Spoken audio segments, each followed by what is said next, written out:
Malinaw, mausog, nanadadangog sa Kabikolan, maging sa enterong kinaban.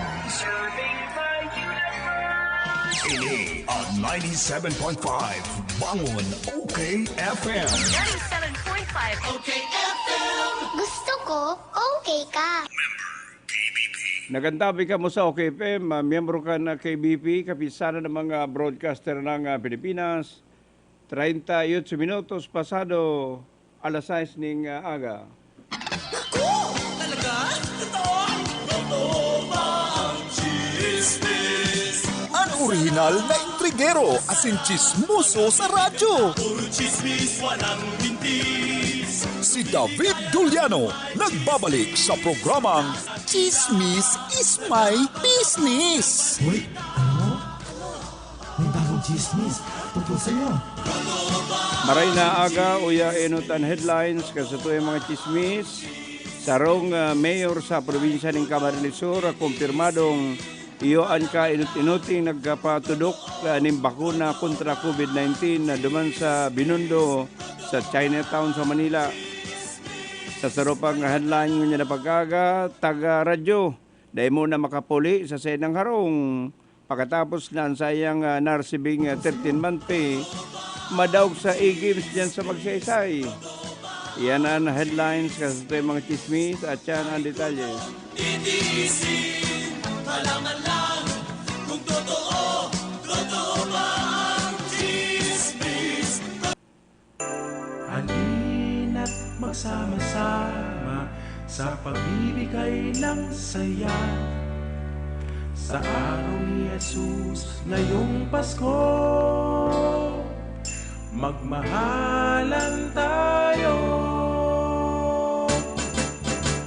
Masiglang salubungin ang kanyang pagdating, kasama ang pamilya, malusog at masaya. Iwasan ang sakit ngayong Kapaskuhan. Rice Coffee 14 in 1+1. Merry ang Christmas.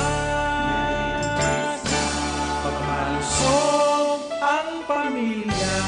Maligayang Pasko mula sa Rice Coffee 14 in 1+1.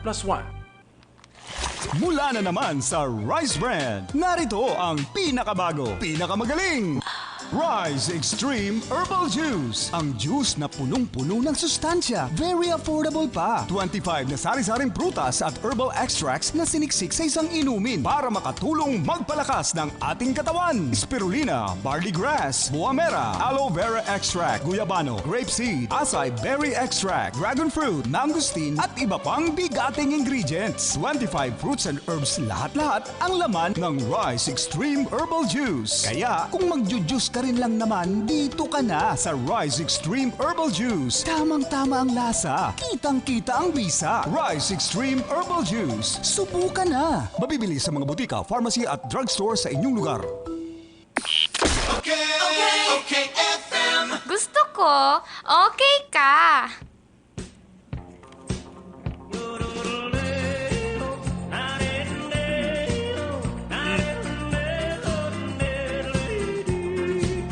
Mga tugang, good morning. Uya ang detalles kasi ito yung mga chismis ng unya na pag-aga.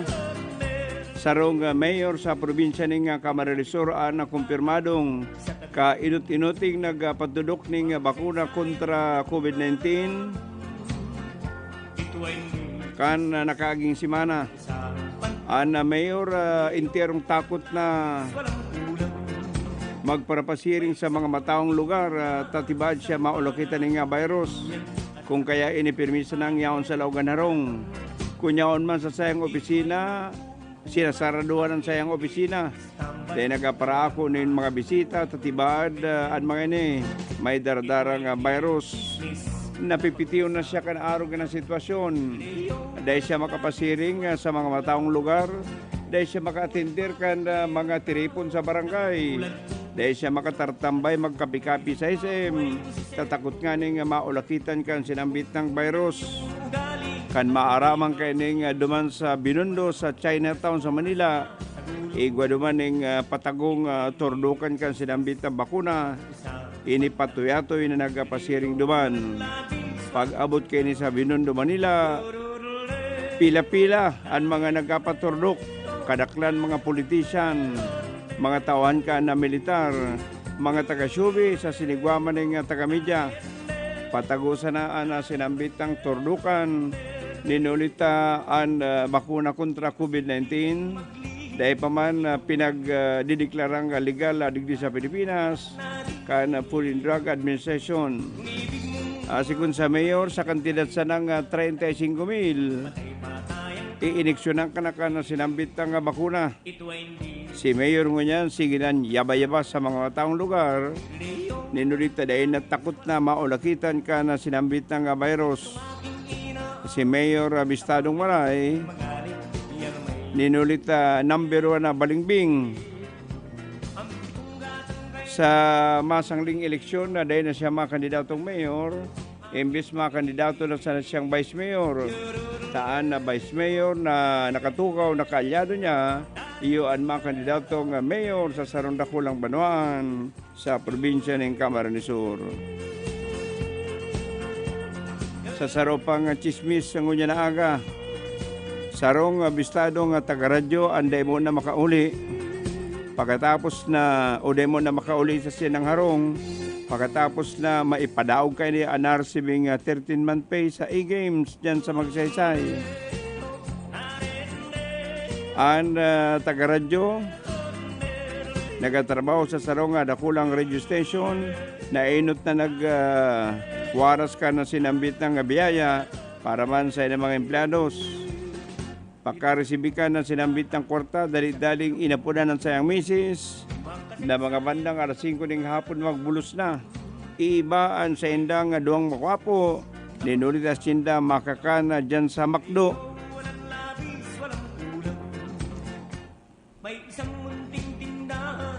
Alagad na malas-malas na inagdasyakan mga kaklase sa college na magtaga E-Games muna dyan sa Magsaysay sa Sarong Hotel.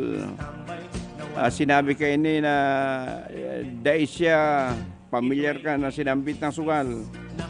Sinabihan siyang dahil man siya madadaog ng dakula, ninulita kadit-dit sa naman ng taya sa E-Games. Pinagana muna siya ng 2,000. Alagad pagalis ng pirang minuto, ubos na ang sayang kanahan na initan ang sayang kwarta. Sa gudang ini maubos sa sinambit ng sugal. Para maibiteranan ang pagbalingaw kan sayang misis, dahil na nag-uli ka sumanggi. Nag-isip-isip kung ano ang remedyo para maipailing niya ang sinambit ng kwarta. Na taga-radyo Bistadong Maray, yaon siya sa dakulang radio station. Haloy naman siya sa serbisyo sa radyo. Maray mag-programa. Nagkakabuting programa nga gulpian para antabay. Asin siya may halangkaw na katungdan sa kapisanan ng mga broadcaster ng Pilipinas. Yan mga tugang sa tuyang mga chismis sa ngunyanaga. Iniman ang senong lingkod si Dave Duliano.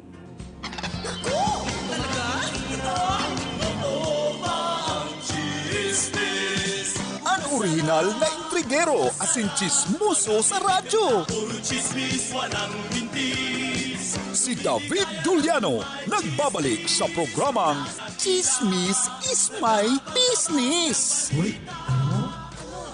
May bagong chismis tungkol sa'yo. Totoo ba ang chismis? Totoo ba ang chismis? Kahit gutom titiisin, malaman lang kung totoo, totoo. Okay FM. Gusto ko, okay ka. Ang Registration of Ownership of Agricultural, Fisheries Machinery and Equipment o ROAME ay isang pagpaparehistro ng pag-aaring bago o dating gamit na makinarya sa pagsasaka